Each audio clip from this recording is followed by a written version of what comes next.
Class में क्या बताए थे कि अगर एंगल 0 और 360 डिग्री के बीच है तो कैसे डील करेंगे। फिर हम बताए थे कि अगर एंगल 360 डिग्री से बड़ा है तो कैसे डील करेंगे। उस केस में हम क्या बताए थे कि एंगल को 360 डिग्री से डिवाइड करो। आज हम बताएंगे निगेटिव एंगल के बारे में कि निगेटिव एंगल क्या होता है। देखो निगेटिव एंगल, या सोचो निगेटिव एंगल क्या होगा। एक्चुअली जरूरी नहीं है कि निगेटिव हमेशा मैग्नीट्यूड के लिए हो। नेगेटिव जो होता है कभी कभी डायरेक्शन के लिए होता है। एंगल कभी भी नेगेटिव नहीं होता है, कभी भी नेगेटिव एंगल का फॉर्मेशन नहीं हो सकता। एंगल कुछ भी बनेगा तो 0 या 0 से बड़ा ही बनेगा। तो अब सवाल उठता है कि सर जब एंगल नेगेटिव बन नहीं सकता तो फिर नेगेटिव एंगल आया कैसे। हम -30 डिग्री, -45 डिग्री, -60 डिग्री क्यों पढ़ते, इसमें नेगेटिव क्या दिखाता। तो नेगेटिव एक्चुअली दिखाता है डायरेक्शन को। अब डायरेक्शन को कैसे दिखाता, ध्यान दें डायरेक्शन को कैसे दिखाया गया। जैसे अगर मानो कोई मेरे को बोला कि सर आप 5 मीटर मूव कीजिए, 5 मीटर मूव कीजिए, तो हम 5 मीटर मूव करेंगे। इतना तो कंफर्म हो गया कि हमको 5 मीटर मूव करना है। लेकिन सवाल ये उठता है कि ये 5 मीटर हमको जाना किधर है। राइट साइड जाना है, लेफ्ट साइड जाना है, आगे जाना है या पीछे जाना है। तो यहां पे डायरेक्शन नहीं पता था, केवल मेरे को कहा गया कि आप 5 मीटर मूव कीजिए, लेकिन 5 मीटर किधर इसका आइडिया नहीं है। लेकिन अगर मानो लालू मेरे को बोल दिया कि सर आप 5 मीटर, जब अगर हम आपको बोलेंगे 5 मीटर मूव करने के +5 बोलेंगे तो आप आगे की ओर मूव कीजिएगा। उसके बाद वो आया क्लासरूम में और कह दिया कि सर आप -5 मीटर मूव कीजिए। अगर मेरे पास थोड़ा सा भी दिमाग होगा, थोड़ा सा भी सेंस होगा, तो हम समझ जाएंगे वो क्या हिंट्स देने का कोशिश कर रहा। वो मेरे को बाहर में क्या समझाया कि सर अगर हम +5 कहेंगे तो आप आगे मूव कीजिएगा, और यहां पे आके वो क्या कह गया कि सर आप -5 मीटर मूव कीजिए। इसका मतलब कि हमको मूव करना 5 मीटर ही, लेकिन चूंकि वो माइनस कहा है, माइनस कहने के पीछे रीजन ये है कि वो ये कहना चाह रहा है कि सर आप आगे की ओर मूव मत कीजिए, आप पीछे की ओर मूव कीजिए। तो गौर करो, जब +5 कहा गया था, +5 मीटर, तो हम आगे की ओर गए, और जब -5 मीटर कहा गया तो हम पीछे की ओर गए। इसका मतलब ये प्लस और माइनस जो है ये सिंपली रिप्रेजेंट कर रहा है डायरेक्शन को। ये प्लस और माइनस सिंपली किसको रिप्रेजेंट कर रहा है, डायरेक्शन। तो याद रखे प्लस और माइनस एंगल में जो प्लस और माइनस होता है वो सिंपली डायरेक्शन को रिप्रेजेंट करता है। वो सिंपली किसको रिप्रेजेंट करता है, डायरेक्शन। अब रहा एंगल। एंगल बनता कैसे। ये अगर हम इस पेन की बात करें तो ये पेन अगर इस तरह से मूव करेगा तो ये कभी एंगल का फॉर्मेशन नहीं करेगा। एंगल फॉर्म तभी करेगा जब ये रोटेट होगा। जब ये क्या होगा, रोटेट। जब कभी भी किसी भी चीज का रोटेशन होता है तो वो एंगल का फॉर्मेशन करता है। याद रखें, जब कभी भी किसी भी चीज का रोटेशन होता है तभी वो एंगल का फॉर्मेशन करता है। बिना रोटेशन के एंगल नहीं बन सकता। तो रोटेशन से ही एंगल बनता है, रोटेशन से ही एंगल बनता है। इस तरह से अगर हम मूव करें, इस तरह से अगर इस पेन को हम दिन भर मूव कराते रहे तो ये कोई एंगल का फॉर्मेशन नहीं करेगा। लेकिन अगर हम जैसे ही रोटेट कराए ये एंगल का फॉर्मेशन करने लगेगा। तो रोटेशन की वजह से एंगल का फॉर्मेशन होता है। रोटेशन जो होता है वो 2 तरह का होता है। एक होता है क्लॉकवाइज रोटेशन और दूसरा होता है एंटी क्लॉकवाइज रोटेशन। क्लॉकवाइज और एंटी क्लॉकवाइज पता है, क्लॉकवाइज और एंटी क्लॉकवाइज। जैसे ये घड़ी है, ये 12, ये 1, 2, 3, 4, 5, 6, 7, 8, 9, 10 और 11। घड़ी का सुई ऐसे घूमता है, तो जब मेरा रोटेशन ऐसे होगा तो वो क्लॉकवाइज कहलाएगा। जब अपोजिट डायरेक्शन में घूमेंगे तो क्या कहलाएगा, एंटी क्लॉकवाइज। और एंटी क्लॉकवाइज रोटेशन में एंगल को हमेशा हम पॉजिटिव कंसीडर करते हैं, और क्लॉकवाइज रोटेशन में एंगल को हमेशा हम नेगेटिव कंसीडर करते हैं। याद रखें, एंटी क्लॉकवाइज के केस में एंगल हमेशा पॉजिटिव होगा और क्लॉकवाइज के केस में एंगल हमेशा क्या होगा, नेगेटिव। लालू एंगल कैसे बनता है, रोटेशन की वजह से। Very good. रोटेशन कितने तरह का होता है रिंकी, 2 तरह का। कौन कौन, एक क्लॉकवाइज और एक anti clockwise. Anti clockwise direction में एंगल हमेशा क्या होगा, पॉजिटिव, और क्लॉकवाइज डायरेक्शन में एंगल क्या होगा, हमेशा नेगेटिव। अब एंगल को मेजर किसे करें। जैसे एक सिंपल सा चीज है, यहां पे आपके पास है वाई एक्सिस, ध्यान दें, ये आपके पास वाई एक्सिस, ये एक्स एक्सिस। अगर हम कह दें कि 30 डिग्री एंगल बनाओ। हम यहाँ पे क्या कह दिए कि 30 डिग्री एंगल बनाओ। लालू तुम 30 डिग्री एंगल बनाओ। लालू आया, यहां से 30 डिग्री एंगल ये बना दिया। फिर हम बोले रिंकी को, रिंकी तुम 30 डिग्री एंगल बनाओ। रिंकी आई और ये 30 डिग्री एंगल इससे बना दी, ये 30 डिग्री। फिर किसी और से कहे, वो आया वो बंदा, वो एंगल ये बना दिए 30 डिग्री। फिर फोर्थ पर्सन से कहे, वो ये एंगल बना दिए 30 डिग्री। तो गौर करें, हम सिंपली क्या कहे कि तुमको 30 डिग्री एंगल बनाना है एक्स वाई प्लेन पे। तो कोई बंदा एक्स एक्सिस से बना दिया, कोई बंदा Y axis, positive Y axis से 30 डिग्री बना दिया, कोई बंदा नेगेटिव एक्स एक्सिस से बना दिया, कोई बंदा नेगेटिव वाई एक्सिस से बना दिया। तो यहां पे चारों का जो रिजल्ट आ गया वो अलग अलग आ गया। तो यहां पे रिजल्ट को एक बनाए रखने के लिए हम एक रेफरेंस फ्रेम लेते हैं। वो रेफरेंस फ्रेम क्या होता है कि जब कभी भी हमको एंगल को मेजर करना हो, जब कभी भी हमको एंगल को मेजर करना हो तो हमेशा हम एंगल पॉजिटिव एक्स एक्सिस से ही मेजर करेंगे। याद रखें, एंगल का मेजरमेंट हमेशा पॉजिटिव एक्स एक्सिस से ही होता है। एंगल हमेशा हम पॉजिटिव एक्स एक्सिस से ही मेजर करेंगे। अब अगर कोई बोल दे कि आप 30 डिग्री एंगल बनाइए, कितना डिग्री एंगल बनाइए? 30 डिग्री। तो गौर करें, 30 डिग्री एंगल बनाने को कहा गया, तो ये आपके पास हो गया वाई एक्सिस और ये हो गया एक्स एक्सिस। तो हमको 30 डिग्री एंगल बनाना किसके साथ? पॉजिटिव एक्स एक्सिस के साथ। तो 30 डिग्री एंगल बनाना हमको, कितना एंगल? 30 डिग्री एंगल बनाना है। तो यहां पे हम रहे, अब 30 डिग्री बनाना है तो ऊपर भी हम जा सकते हैं 30 डिग्री और नीचे भी जा सकते हैं 30 डिग्री। लेकिन यहां पे कैसा एंगल है? Positive angle.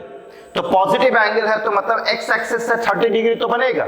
उसका डायरेक्शन कैसा होगा? पॉजिटिव है। तो पॉजिटिव डायरेक्शन कब होता है? एंटी क्लॉकवाइज में। मतलब यहां से हम 30 डिग्री ऊपर मूव करेंगे एंटी क्लॉकवाइज डायरेक्शन। अगर 30 डिग्री ऊपर मूव किए तो ये एंगल आपका बन गया 30 डिग्री। अगर कोई कह दिया कि सर आप 90 डिग्री -45 डिग्री एंगल बनाइए, ध्यान दीजिए -45, तो 45 डिग्री हमको रोटेट करना, 45 डिग्री रोटेट करना किससे? एक्स एक्सिस से।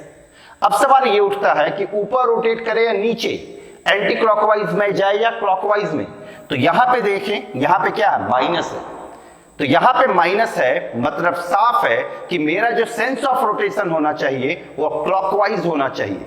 तो क्लॉकवाइज, तो यहां से हम 45 डिग्री क्लॉकवाइज जाएंगे। तो 45 डिग्री क्लॉकवाइज जाएंगे तो हम एंगल कैसा बनाएंगे? ये एंगल बना देंगे -45 डिग्री। तो याद रखें, माइनस का मतलब होता है मेरा जो डायरेक्शन होगा, रोटेशन का जो डायरेक्शन होगा वो क्लॉकवाइज होगा, और पॉजिटिव का मतलब होता है जो सेंस ऑफ रोटेशन होगा वो क्या होगा? Anti clockwise. अब यहां पे गौर करें, आपके पास है sine minus theta, sine minus theta. थोड़ा सा सोचे, ये वाई, ये एक्स, हमको थीटा डिग्री घूमना है। हमको कितना घूमना है? थीटा डिग्री घूमना है। किससे थीटा डिग्री घूमना है? तो पॉजिटिव एक्स एक्सिस से। यहां पे माइनस है, तो माइनस मतलब किधर घूमना है? क्लॉकवाइज। थीटा हमेशा हम कैसा लेंगे? Acute angle. तो यहां से हम थीटा डिग्री घूमेंगे। ऊपर भी जा सकते हैं और नीचे भी जा सकते हैं, ऊपर भी जा सकते हैं, नीचे भी जा सकते हैं। लेकिन यहां क्या है? माइनस, मतलब हमको किस में जाना पड़ेगा? नीचे जाना पड़ेगा। तो अगर हम नीचे गए और थीटा हम एक्यूट एंगल रख रहे हैं तो हम किस क्वाड्रेंट में जाएंगे? फोर्थ क्वाड्रेंट में। फोर्थ क्वाड्रेंट में जैसे ही हम चले गए तो ये माइनस थीटा हो गया फोर्थ क्वाड्रेंट में। फोर्थ क्वाड्रेंट में कौन कौन सा ट्रिग्नोमेट्रिक रेशियो पॉजिटिव होता है? तो कॉस और सेक। कॉस और सेक के अलावा जितना भी ट्रिग्नोमेट्रिक रेशियो है सबका सब क्या होगा? नेगेटिव। तो यहां पे गौर करें, साइन है तो साइन फोर्थ क्वाड्रेंट में क्या होता है? नेगेटिव, इसलिए यहां पे आ गया minus sine theta. Fourth quadrant में कॉस क्या होता है? पॉजिटिव, तो यहां पे कॉस माइनस थीटा, देखिए प्लस कॉस थीटा आ गया।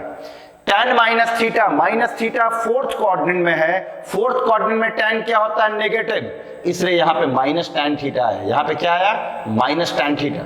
कॉट माइनस थीटा है तो फोर्थ क्वाड्रेंट में कॉट नेगेटिव तो कॉट भी नेगेटिव। फोर्थ क्वाड्रेंट में सेक पॉजिटिव तो सेक पॉजिटिव, कॉसेक नेगेटिव तो कॉसेक नेगेटिव। तो अगर एंगल में माइनस थीटा है, एंगल में माइनस थीटा है तो केवल कॉस और सेक के पास पावर है कि उस नेगेटिव को पॉजिटिव करने का। बाकी सब नेगेटिव एंगल ही रखेगा, मतलब नेगेटिव है तो बाहर में नेगेटिव ही आएगा। Sine minus theta minus sine theta, cos minus theta cos theta, tan minus theta minus tan theta, cot minus theta minus cot theta, sec minus theta sec theta और cosec minus theta minus cosec theta. तो ये चीज याद रखें। अब हम देखते हैं इससे रिलेटेड कुछ प्रॉब्लम। यहां पे जैसे मेरे पास है साइन माइनस 150 डिग्री, तो एंगल में अगर माइनस है तो सबसे पहला काम हम माइनस का करते हैं। याद रखें, सबसे पहला काम हम किसका करेंगे? माइनस का। तो साइन माइनस 150, आप लोग खुद सोचे, साइन माइनस थीटा क्या होता है? Minus sine theta. तो साइन माइनस 150 क्या होगा? Minus sine 150। अब आप इस टाइप के प्रॉब्लम को बना चुके हैं। इस टाइप के प्रॉब्लम को हम जैसे बनाए थे वैसे ही बनाएंगे। साइन 150 है, हम प्रीवियस क्लास में इस टाइप का प्रॉब्लम बताए हैं। साइन 150 किस क्वाड्रेंट में है? Second quadrant. तो सेकंड क्वाड्रेंट को किसके रिस्पेक्ट में तोड़ सकते हैं? 90 या 180 के रिस्पेक्ट में। तो ये माइनस आया, इसको हम लिख दिए साइन 90 प्लस 60। याद रखिए ये क्या बना? Sine 90 plus 60। अब ये चूंकि सेकंड क्वाड्रेंट में है, सेकंड क्वाड्रेंट में साइन जो होता वो क्या होता? पॉजिटिव। तो यहां पॉजिटिव आ गया। यहां से अगर हम जीरो हटाएं, जीरो अगर हटाते हैं तो 9 आता है, और 9 कैसा नंबर है? Odd number. ऑड नंबर है तो ट्रिग्नोमेट्रिक रेशियो क्या करेगा? चेंज। तो साइन है तो ये क्या बनेगा? कॉस। कॉस 60 बना, minus into plus is minus, and cos 60 is 1/2। So answer is minus 1/2। यहां पे है मेरे पास कॉस माइनस 330। ध्यान दे, कॉस माइनस 330 है। सबसे पहला काम हम किसका करते हैं? माइनस का। कॉस माइनस थीटा, कॉस और सेक के पास पावर है कि वो माइनस को पूरी तरह से समाप्त कर देता है। तो कॉस माइनस थीटा मतलब कॉस थीटा, तो कॉस माइनस 330 है, तो ये आपका क्या आ जाएगा? कॉस 330। अब इसका वैल्यू निकालने का तरीका पता है। कॉस 330 ये किस क्वाड्रेंट में है? फोर्थ क्वाड्रेंट में है। तो फोर्थ क्वाड्रेंट में फोर्थ क्वाड्रेंट किससे बाउंडेड होता है? 360 और 270 से। तो इसको हम क्या लिखेंगे? कॉस 360 माइनस 30 लिखें। फोर्थ क्वाड्रेंट में कॉस तो पॉजिटिव होता है, जीरो हटाएं, जीरो 36, जीरो हटाने वाला क्या है? 36। 36 कैसा नंबर है? इवन। इवन है तो नो चेंज। तो ये आ गया cos 30, और cos 30 का वैल्यू √3/2। So answer is √3/2। यहां पे देखें cos माइनस 120 और tan माइनस 315, tan माइनस 315। तो tan माइनस 315 है, इसको भी हम इसी तरीके से बना सकते हैं। tan माइनस थीटा का वैल्यू क्या होगा? tan माइनस थीटा का वैल्यू माइनस tan थीटा। तो प्रॉब्लम tan माइनस 315, तो tan माइनस 315 है। सबसे पहला काम हम किसका करेंगे? माइनस का। तो tan माइनस थीटा क्या बनता था? Minus tan theta. तो ये क्या बनेगा? Minus tan 315। तो ये माइनस tan 315 बना। अब हम यहां पे tan 315 का वैल्यू निकालेंगे, जैसे निकालते थे। 315 किस क्वाड्रेंट में? Fourth quadrant. तो इसको हम क्या लिखेंगे? माइनस है बाहर, रहने दिए। इसको हम क्या लिख सकते हैं? 315 फोर्थ क्वाड्रेंट 360 और 270 से बाउंडेड होता है। तो इसको हम लिख दिए 360 माइनस 45। अब ये तो माइनस है ही फोर्थ क्वाड्रेंट में। फोर्थ क्वाड्रेंट में tan क्या होता है? नेगेटिव, क्योंकि फोर्थ क्वाड्रेंट में cos और sec पॉजिटिव। तो यहां माइनस दिए, जीरो हटाए, 36 इवन है या ऑड? तो इवन। इवन है तो नो चेंज। तो ये क्या आ गया? tan 45 माइनस माइनस प्लस, तो ये आपके पास आया tan 45, और tan 45 का वैल्यू 1। तो यहां पे बहुत आसानी से प्रॉब्लम को हम डील कर सकते हैं। अगर एंगल में माइनस है तो सबसे पहला काम माइनस का करेंगे, उसके बाद जैसे प्रॉब्लम को बनाते हैं। अगर सेकंड क्वाड्रेंट में है तो 90 और 180 के रिस्पेक्ट में ब्रेक कर सकते हैं। थर्ड में है तो 180 और 270 के रिस्पेक्ट में। फोर्थ में अगर है तो 270 और 360 के रिस्पेक्ट में। अब हम इसमें दो प्रॉब्लम और है, cos माइनस 120 और cos माइनस 330। ये दोनों प्रॉब्लम को आप बनाएं और इसका आंसर आप कमेंट बॉक्स पे कमेंट करें। अब हम देखते हैं, अगर cos माइनस 510 है, यहां पे एंगल आप देखिए 360 डिग्री से अधिक है और माइनस भी है, तो प्रोसेस वही रहेगा। पहला काम माइनस का करेंगे। तो यहां पे साइन माइनस 510 है, सबसे पहला काम माइनस का। साइन माइनस थीटा क्या होता है? Minus sine theta. तो माइनस बाहर आ गया, ये साइन 510 आ गया। अब इस 510 को किससे डिवाइड करेंगे? 360 से। तो जब 360 से डिवाइड करेंगे 510 को, हम अगर 360 डिग्री से डिवाइड किए, ये 1, ये 360, रिमाइंडर क्या आ गया? 150। इस 150 को यहां पे रखें तो ये क्या आ जाएगा? Minus sine 150। अब हम साइन 150 का वैल्यू निकालेंगे। 150 किस क्वाड्रेंट में है? Second quadrant. सेकेंड क्वाड्रेंट किससे बाउंडेड होता है? 90 और 180 से। तो इसको हम क्या लिखेंगे? Minus sine 180 minus 30। बाहर में माइनस तो है ही। सेकेंड क्वाड्रेंट में साइन क्या होता है? पॉजिटिव। तो यहां तो पॉजिटिव ही आएगा। 0 अगर हम हटा दे तो 18 दिखेगा। 18 इवन नंबर है, मतलब नो चेंज। तो ये क्या आ गया? साइन 30। और साइन 30 का वैल्यू क्या होता है? माइनस इंटू प्लस तो माइनस। साइन 30 का value 1/2। So answer is what? Minus 1/2। एक और प्रॉब्लम हम देखते हैं। यहां पे है कॉस माइनस 420। Cos minus 420। तो आप खुद सोचिए, यहां पे है कॉस माइनस 420। पहला काम किसका? माइनस का। कॉस माइनस थीटा क्या होता है? Cos theta. तो ये आपके पास क्या आ गया? कॉस 420। अब हम इस 420 को 360 से अगर डिवाइड करें तो रिमाइंडर क्या आएगा? 60 आएगा। यहां पर रख दे 60, तो ये cos 60 and cos 60 is 1/2। Answer is 1/2। यहां पे माइनस 690 है, तो tan माइनस 690। पहले किसका काम करेंगे? माइनस का। तो tan माइनस थीटा क्या होता है? Minus tan theta. तो ये माइनस tan 690। अब इस 690 को आसानी से संभाल सकते हैं। 690 को हम किससे डिवाइड करेंगे? 360 से। तो जब 360 से डिवाइड करेंगे तो रिमाइंडर क्या आएगा? 330। तो ये माइनस tan 330 आ गया। अब इस tan 330 किस क्वाड्रेंट में? फोर्थ। तो इसको किसके रिस्पेक्ट में ब्रेक करेंगे? 360। तो ये 360 माइनस 30 आएगा। तो ये क्या आ गया? Minus tan 360 minus 30। अब ये आपका फोर्थ क्वाड्रेंट में है। फोर्थ क्वाड्रेंट में tan क्या होता है? नेगेटिव। पहले से एक माइनस है, एक और माइनस आया, और यहां से 0 हटाएंगे। 36 क्या है? Even number. इवन नंबर है तो नो चेंज। ये आ गया tan 30, माइनस इंटू माइनस क्या आएगा? प्लस tan 30 आ गया, और tan 30 का वैल्यू 1/√3। Answer is 1/√3। उसी तरह से अगर हम चाहें तो माइनस cot माइनस 675 का वैल्यू निकाल सकते हैं। तो cot माइनस 675 का वैल्यू तुम लोग निकालो और उसके आंसर को कमेंट बॉक्स पे कमेंट करो। तो ये था नेगेटिव एंगल का कंसेप्ट। नेगेटिव एंगल मतलब नेगेटिव सिंपली एक डायरेक्शन देता है। याद रखें, नेगेटिव सिंपली क्या दिखाता है? डायरेक्शन, कि डायरेक्शन कैसा होगा।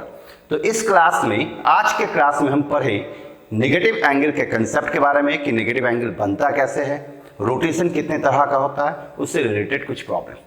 तो इन सारे प्रॉब्लम को अच्छे से आप लोग प्रैक्टिस करें, और अगर कोई प्रॉब्लम आए तो पूछें। लोग कमेंट बॉक्स पे कमेंट करेंगे। Thank you very much. जय हिंद।